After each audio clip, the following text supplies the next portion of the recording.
அதுக்கு வந்து சேகர் பாபுங்கிற நபரை அனுப்பி, அவரு வந்து அங்க தெனாவட்டா பேசிட்டு, எல்லாரையும் மிரட்டிட்டு, கூட்டத்த கலைஞ்சிட்டு போங்க, வச்சுட்டு போங்கங்கிற அளவுக்கு பேசிட்டு வர்றாரு. அது ஏதோ நெனச்சுட்டாங்க திமுக வந்து சாதாரணமா கலைச்சு விட்டுறலாம் அப்படின்னு. ஆனா, இவர்கள் நினைத்தது போல் அது நடக்கவில்லை. கூட்டம் இன்னும் போராட்டம் வந்து இப்போ பலதரப்பட்ட ஆட்களும் வந்து அங்க கலந்துக்கிற சூழல் வருது. சீமான் உட்பட பலரும் வந்து கலந்துக்கிறாங்க. போராட்டம் வீரியமாகுது. மீடியாக்கள் நெறைய சப்போர்ட் பண்றாங்க ஆமா. அவங்களுக்கு. அது அது அவங்களுக்கு இன்னும் பலமா ஆமா, இருக்குது அது. ஆமா. அது நியாயமா இருக்கு. முதல்ல நம்மளுடைய மீடியா அவங்க ஒரு மீடியா கண்ட்ரோல் வச்சிருக்காங்கல்ல, கண்ட்ரோல் டீமு.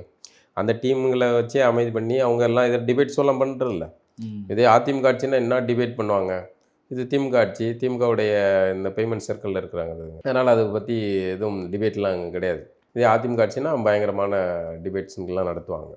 அப்படி இவர்களுக்கு வழக்கமான மீடியாக்கள வச்சு நம்ம இந்த செய்திகள மடைமாத்திரலாம், புறக்கணிச்சிடலாம் அப்படின்னு நினைக்கிறாங்க. ஏன்னா சமூக வலைதளங்கள் தான் வந்து இந்த மாதிரியான செய்திகள் வெளிய வர்றதுக்கு முக்கிய காரணம். அதான் சேகர் பாபு கேள்வி கேட்டோனே வந்து சேகர் பாபுக்கு ரத்தம் கொதிக்குது.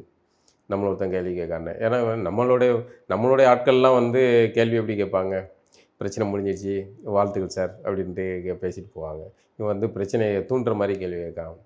அது மாரி இவர்களுக்கு இதுதான் பிரச்சனை. இப்போ சேகர் பாபு அவர்கள் இந்த மாரி பிரச்சனைய அத மேலும் சேகர் பாபு போனதால மக்கள் கொதிப்புல வீரியமாயிடுச்சு அது. வீரியமாயிடுச்சு. இப்ப திமுக நினைச்சுச்சு சேகர் பாபு வச்சு முடிச்சிடலான்ட்டு. சேகர் பாபுவால இப்ப வந்து பிரச்சனை தீவிரமாயிட்டு மக்கள் எல்லாம் கொந்தளிப்புல இருக்காங்க. அந்த போராட்டம் பண்ற மக்கள்.